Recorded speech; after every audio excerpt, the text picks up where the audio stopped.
Hey guys, how's it going? It's the Anime Overanalyst here, and today's video is going to be a review of Volume 5 of Made in Abyss.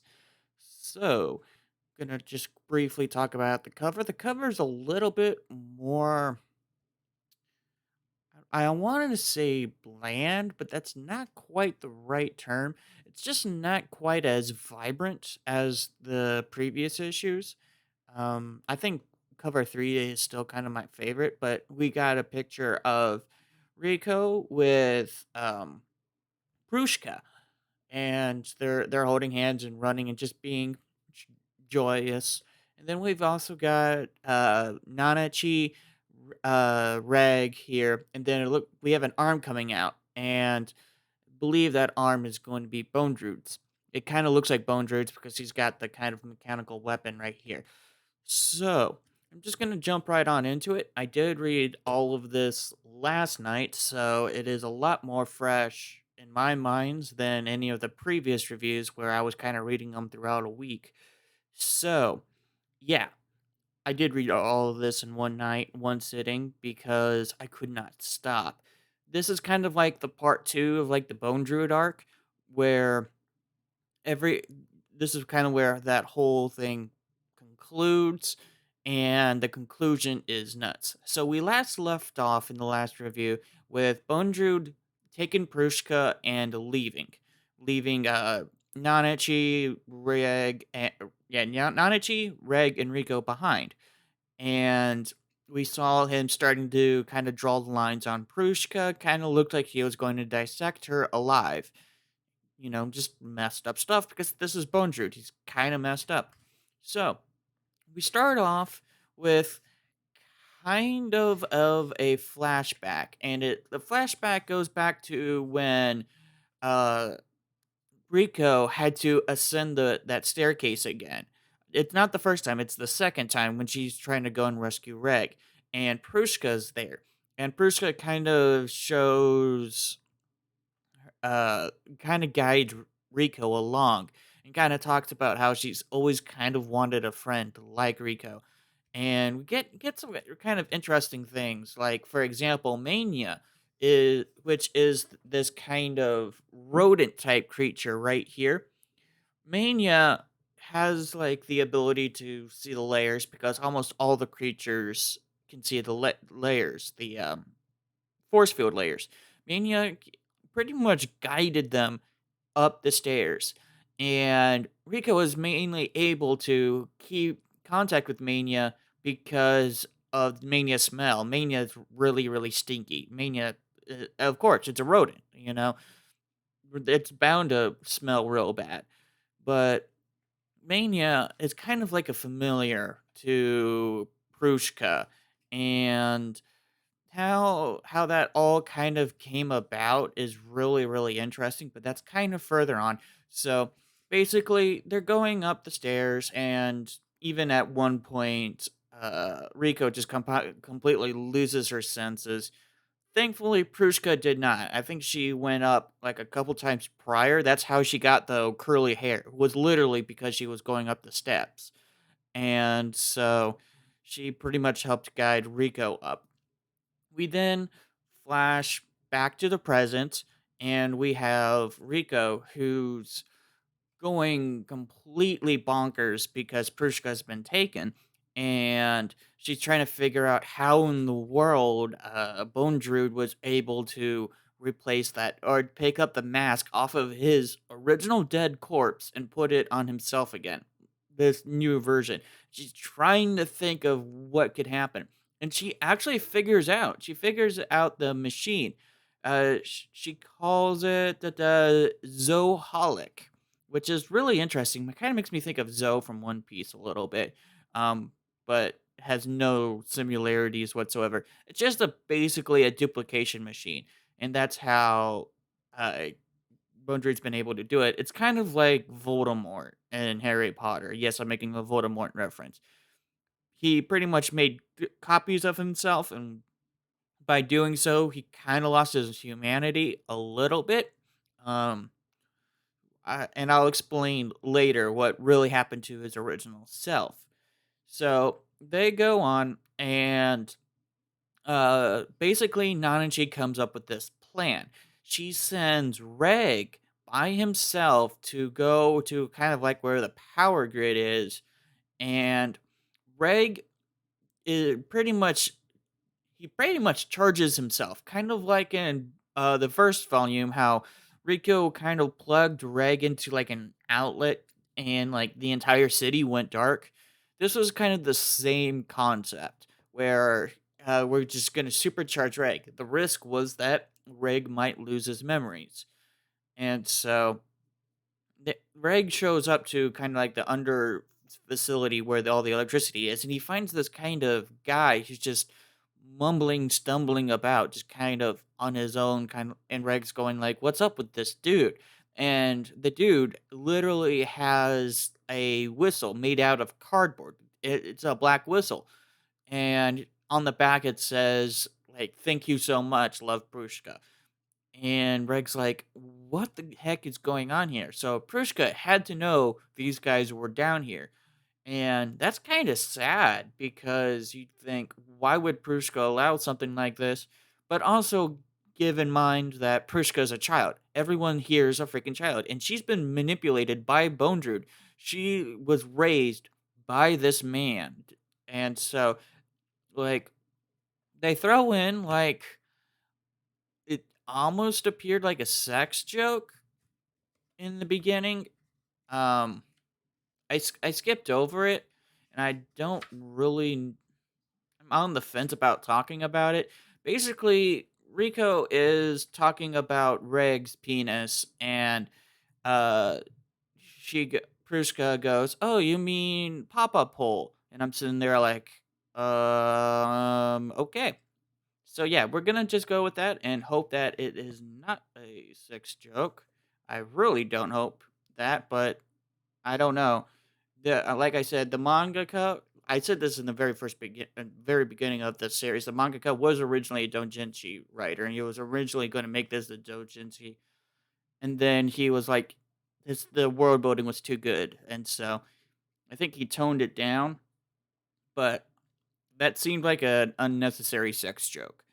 So, and maybe I'm just misinterpreting that. And like, I could very well just be misinterpreting that. That could have just been a wholesome thing, except it was very, very out of context. And no, just no. Just no. It's not like I don't like kid sex jokes, but Priska's a freaking kid. That's my issue. That's really my issue.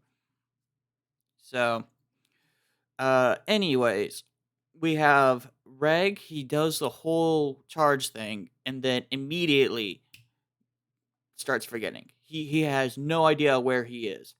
We then go on to the next chapter where it kind of takes place in Nanaji's perspective, Nanaji and Rico's, and how they're just kind of navigating the place, trying to figure out what next to do. And then the lights go out, and so they're like, "Oh, Reg succeeded. Lights went out, therefore he must be super juiced. He should be ready to go." They're looking for Prushka, by the way, and they end up finding Mania, and Mania starts leading them to a whole bunch to this weird room. And in this room there are canisters, and these canisters have been what's been fueling Bone Druid. So they're going through the canisters, and Nanachi is literally explaining these canisters. They're literally people, like living people who's been dissected alive and then placed into these canisters. Like when I first read this beforehand, I don't think I grasped the fact that they were alive. But no, they are alive, and the rest of their body is the canister. That's so awful. Like, holy cow, Bone Druid is nuts. And Nanachi has a freaking meltdown because she had to help him do this. Really, really makes me love Nanachi's character ever more. Like, the more I've been rereading this series, the more I'm starting to appreciate Nanachi's character because she looks like a fluffy rabbit on the outside and she looks all soft and cuddly, but she went through some really, really dark and depressing stuff. And so I r- I have just so much kind of sympathy for her because she like I said, she had to go through a lot of issues when it came to Bone Druid. So, anyways, they're in this laboratory and Bone Druid shows up. And Bone Druid's like, "Oh, how wonderful you've made it here." Because Bone Druid, in a way, is kind of, I won't say sarcastic, because he's not really sarcastic in a way that, like, he doesn't mean what he says. It's more like he's he's really happy that these bad things were happening. And he's always about looking towards the future. Like he is the White Whistle of Dawn. Like he's always looking towards the future. And you can really, really start to see his character in this volume about how much he looks towards the future and trying to build what he views as a better future. And keep that in mind. It's what he views. So he even compares himself to Rico. He's like, "Hey, Rico, you and me, we're very much alike." You know, that whole bad guy comparing themselves to the protagonist type deal. And Rico's like, "Yeah, but I wouldn't do all this stuff for humanity. Yes, I'm curious, but I'm not gonna like kill kids for this. I'm not gonna harm them." Now, Bone Drew doesn't even see them as kids anymore. They're just property. They're just objects, tools for him. And so he actually goes on and talks about the white whistles. And he describes how the white whistles, to make a white whistle, you need to practically sacrifice a human being. And he's like, "Yeah, so my white whistle, it's my original self. Because it's got to be a human being that you have a very fond connection to. So, yes, he lost, or he killed himself essentially, and made a white whistle out of that. Like that's insane. He killed himself and he was happy to do it. Like his original self was happy to do it. This dude is nuts. He's psychotic. But yet it's such an interesting character. I can see why Nuxtaku loves him. And so he does that, and it kind of makes me think. Um, Liza's mother is also, sorry, Rico's mother, Liza the Annihilator. She also is a white whistle, and I'm really, really thinking, what if her white whistle is Rico's father? Because Rico's father is almost never mentioned. Rico's father is stated to have died on the expedition. That's dated like volume 2, I think. So that's actually real interesting. What if literally that white whistle is Rico's father? It's a possibility. And yes, the white whistles are the remainder of the human sacrifices. And we'll see like an actual example later on. So they're talking, and then suddenly this just black mass shows up. And this is once again when I start having a little bit of criticisms when it comes to the art style of the manga. It's always been kind of hard for me to tell what's happening in a fight. So Reg shows up, and he shows up really creepily. Like this is Reg now because he got super blasted by that electric shock basically. And so he has no memory of himself. He's just impulsively fighting.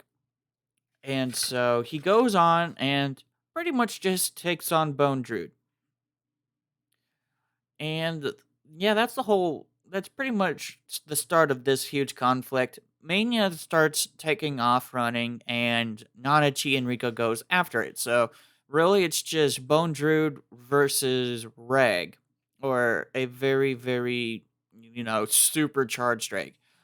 And so the battle begins pretty much, and the next several pages is pretty much just the battle. Um, like, uh, this version of Bondrewd has a tail, and so he's been going around and just slapping Reg around with a tail. He has this kind of laser beam that he's able to shoot Reg with, that just that is produced from his mask. Super, super powerful laser beam. And so that's pretty much the reason why Bone Druid grabbed the mask, was just because he really needed this laser beam. Well, actually no, the laser beams are coming from his arms by the looks of it. There's a point where he just kind of starts shooting laser beams all over the place, and the fight just kind of looks kind of meh. So, uh, get kind of a creepy picture of like his mask being broken and you seeing like half his face. So, what I do like about reading the volumes, I will say, is that they do have breakdowns. Like, here's a page of his breakdowns of just all of his weapons. And so, that is really, really nice when it comes to at least reading the manga perspective. Kind of makes me think of like the question corner that Oda does in One Piece. But this is a lot more serious. Oda tends to mess around and not care about the question corners. So, Reg and Bone Druid are going at each other. They're fighting. They're fighting. They're fighting.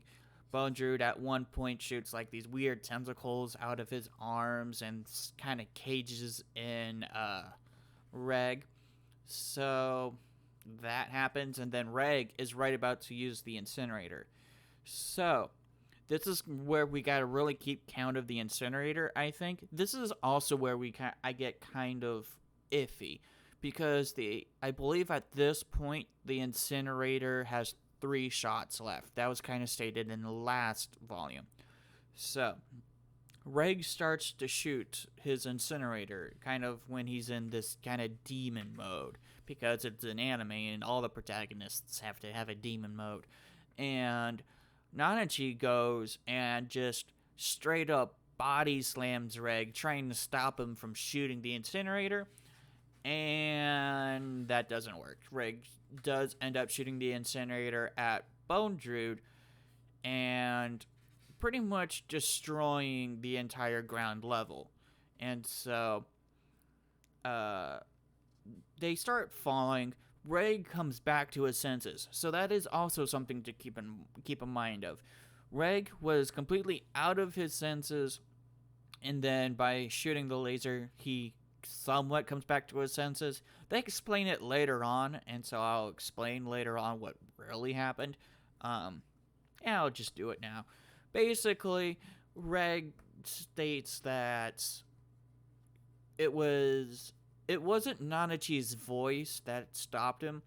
You know, like the whole female protagonist going, "No, please stop doing that. No, no." Whenever a male protagonist, I think like Lucy, when she ever tries to stop Nazi from doing something stupid, in Fairy Tale. But Reg's like, no, no, it wasn't your voice. It was just your fluffiness. Yeah. And then he gets a boner. I'm not joking. He does. Like, they really amped up like the sexual references in this. And I know that in the previous volumes, the whole like sexuality I didn't mind too much. And I'm on the fence. I really am with some of this. I think the sexual joke with Pruska was a bit much. It's a bit rough. However, these are kids in an adult world. So part of me also is like, they're kind of explaining things realistically. Like, honestly, that's that's also could be interpreted as realistically. It just, yeah. So that's just one of those things where I'm like, I'm on the fence where it's like where does it border from realistic to just kind of being obsessive? And there are times where it seems a little bit unnecessary for some of the sexual content, mainly in the later parts. Like the earlier parts, I can kind of understand. The later parts, it does start getting a little bit unnecessary. Um, I don't know. Like I said, I'm on the fence because, in a way, it also makes the world super hyper realistic. And on one hand, and then on the other hand, it kind of doesn't. I know I keep going back and forth, but that's just kind of where I am on kind of sitting on the fence here um, when it comes to just the whole sexuality in Made in Abyss. I don't know. What do you guys think? Tell me in the comment section down below. So, Reg falls through this hole that he made with the incinerator, and he's still attacking Bone Druid, who is survived, and they actually end up in the 6th layer, that they call it the Miniature Garden of Dawn, which is actually kind of interesting, because this was the place where the experiments were happening. They would send down all those kids in that stupid elevator and cause them that pain, and they turn into those creatures like Mitty. And Bone Druid is loving it. He's like, oh, well, isn't this ironic? Well, I ended up down here, so I guess I'm gonna be feeling the curse if I ever decide to go up. Well, that's ironic. Hey, let's fight, Reg. And so there's actually several pages of them just straight up fighting, and Reg is just kind of bouncing all over the place because he kind of knows that he really can't take on Bone Druid, but he kind of has to try anyways. And he's kind of sitting there and he's like, wait, I'm being a lot more agile. It feels like someone told me when I was in that weird fuzzy state when I was electrocuted how to move, how to work my body. It isn't like I learned this. It just feels like someone told me and I just know now. And so that's real interesting, and they kind of show like a brief like image of Liza. And now we've stated beforehand that Liza has some type of connection with Reg, but we do not know what. Also kind of makes me wonder if Reg has like the soul of Nanachi's husband. Maybe I'm stretching it that too much. I don't really know too much about that part, but it's just kind of interesting. You know, Reg's still a huge mystery up to this date. In fact, he becomes even more of a mystery up into this date in the later sections. When instead of really answering questions, they just keep piling up more. And so Reg ends up firing a second shot.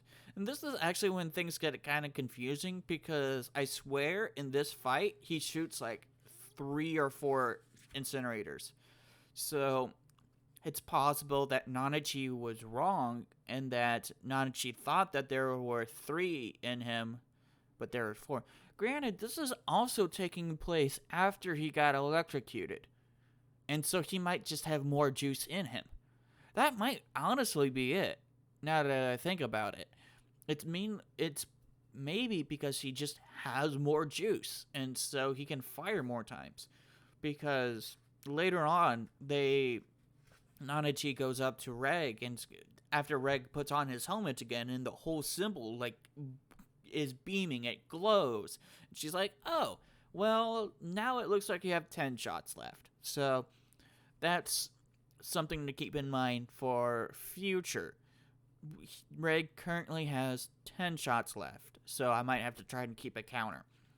Anyways, so they're fighting, and eventually Bone Druid starts developing furry feet. He starts developing different types of fur. He's basically turning into a Nanachi. He's becoming a hollow. And that's actually interesting in itself because instead of applying like the death curse like Mitty got, he got the life curse that was more of he got a blessing, is what he called for Nanachi. He got a blessing, and the reason being is that he's carrying cartridges, and he starts discarding cartridges left and right. And it turns out that one of those cartridges turns out to be Pruska. Before I go on, just look at this image. Like, this is cool. This is really, really cool. And so I will also state that after this review, after this volume, I'm going to watch the anime movie, because I have not done that yet. And so once I'm done with this, I'll make a review about the movie, and then I'll come back to the series. Anyways, we're going to basically they fight, and they discover that Pruska was one of the containers. In fact, the way they do it is Mania actually discovers it, and Pruska's actually kind of crying a little bit. She's like, "How it hurts so much! It hurts! It hurts! It hurts!" Which is just devastating. In fact, Reg goes insane. I mean, I'm loving seeing how emotional Reg gets, because this is really, really evil. Basically, Bone Druid dissected Pruska and stuffed her into one of the containers. He literally made her a container, and Rico and Reg sitting there like, she was your own daughter and you did this. And Bone Druid's like, yeah, so what? And then we get a Pruska backstory, and man, does this backstory hurt. Basically, Pruska, I think, was one of the experiments that Bone Druid originally had, but when she came back, she kind of had some humanity left, and she basically was a weird... She looks like a weird horror doll. That's kind of what it looks like. I'm not going to show it because those images are actually quite disturbing, but she starts really growing up, and really, Bone Druid looks like he actually cares and loves Pruska. In fact, I truly believe he does. I truly believe that he does love Pruska, but he's also kind of a sociopath, so he might just be pretending to love Pruska, or he literally does love her, but he doesn't care that he loves her. Like, that's just mind-boggling to me about that. And so he gives Mania to Pruska, and Pruska's eyes like open up for the first time, which is really, really cool. A nice little symbolism, because Mania is pretty much the symbolic of Pruska, and we'll show later on what kind of happens. So he raises Pruska, and it shows like Pruska trying to go up the steps, and that's how she got the curly hair. And then she goes around and experiments with things. I'm not really going to show too much of that. But she comes and... how do I say? She actually sees Bone Druid making one of the cartridges, and she literally volunteers herself, which is also interesting. She's like, I want to help Papa. I want to help him achieve the Dawn. And that in itself is really interesting. She's willing to sacrifice herself for Bone Druid, and Bone Druid, he looks like he doesn't give a shit. I don't know. Bone Druid is so weird to me, because in one hand, I really think he doesn't give a shit, but on the other hand, I think he does a little bit. Like I said, this is just me talking about how much of a fence sitter I am. So that they all just kind of go on and they talk. We get this backstory, and we see Pruska meeting Rico, and how much Rico really changed Pruska, because at first Pruska didn't want anything to do with Rico, Reg, and Nanachi, and Bone Druid actually told her to go and hang out. Kind of like how uh, Ozen, told Mavruk to go and talk with Rico Ray. Basically, it was the exact same mentality. It was, you're a kid, go talk with the other kids. I'm an adult. I don't know how to talk with kids. That was kind of the mentality. And so, really, really interesting. But yet, it's so sad because she got turned into a canister. She's literally got used for energy. That's literally her use, which is so dark and so sad. And freaking Reg shoots out the incinerator again, and it gets freaking blocked by Bone Druid. This is like the first time that Bone Druid, that anything has been able to come in the way of the incinerator, which is insane in itself. And so basically, Bone Druid slaps Rego around. Pretty much, he even like sticks like a claw and sticks it into Reg's belly button. And this is also interesting in a way because nothing's been shown to actually really pierce Reg. Except, guess he can do it in his belly button. And geez, that's just some very, very disturbing imagery there. So there's a lot of disturbing imagery in this chapter. In this volume. I didn't even really notice that until I guess now when I'm talking about it, and I'm like, holy crap, there is a lot of disturbing imagery. And so basically what happens that in the end, he gets distracted by pretty much tormenting Reg. He doesn't even realize that Rico is holding Reg's severed arm. And that arm also has an incinerator, which for some reason, I was always under the assumption that the incinerator was only in one arm. I didn't realize that it was in both. And so Rico was able to activate the incinerator in the severed arm, and she just blasts Bone Druid, and he goes on and disappears, and Rico is in just a torn mess because Pruska is effectively dead in this container, and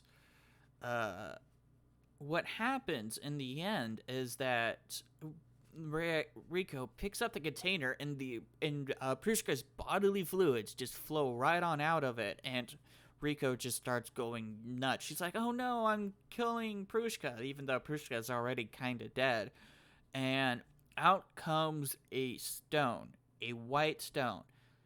Yes, Pruska turned into a white whistle.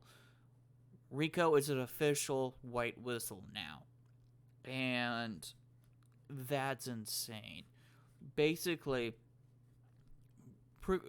Rico becoming friends with Pruska created such a strong bond, even in this short amount of time. And like Nanachi even acknowledges that it was like, man, this was a very, very, very short amount of time that you guys were meeting with each other, but you've made such a huge impact in Pruska's life that she effectively fell in love with Rico. Like, that's kind of what it kind of boils down to, I think, is that Pruska just straight up fell in love with Rico. And they kind of fell in love with each other because Rico really just cares about everyone. That's really been her nature. And so the fact that she meant so much to each other, that's why Rico can use Pruska as a white whistle. I did forget to mention in either this, it was either mentioned in this volume or in the previous volumes. Only the white whistles only work with the people that they're given to. So, for example, Rico can't use Liza's white whistle. She has it. She just can't use it. However, Pruska is now a white whistle. Rico can use it and therefore be able to descend into the sixth layer, the City of No Return, I believe. And so, or it's like called the City of the Dead or the Layer of No Return or something like that. So very, very interesting. There's still few tidbits here and there that I haven't talked about. I mean, there's a lot of world building that really went on in this, uh, volume. Whole lot of just cool stuff. Like this one, this is a sleeper volume. Honestly, like I loved 3. I could keep on forgetting about 4. I know I just did a review about that one. And I think I even talked at length about how much I liked that one. But this one is amazing. This one was actually really cool. And so I am definitely going to go and watch the movie after this, and then I'll do my review on the movie. But for now, that's going to be the end of this review. I'm the Anime Overanalyst, and I'll see you guys in the next video. Peace.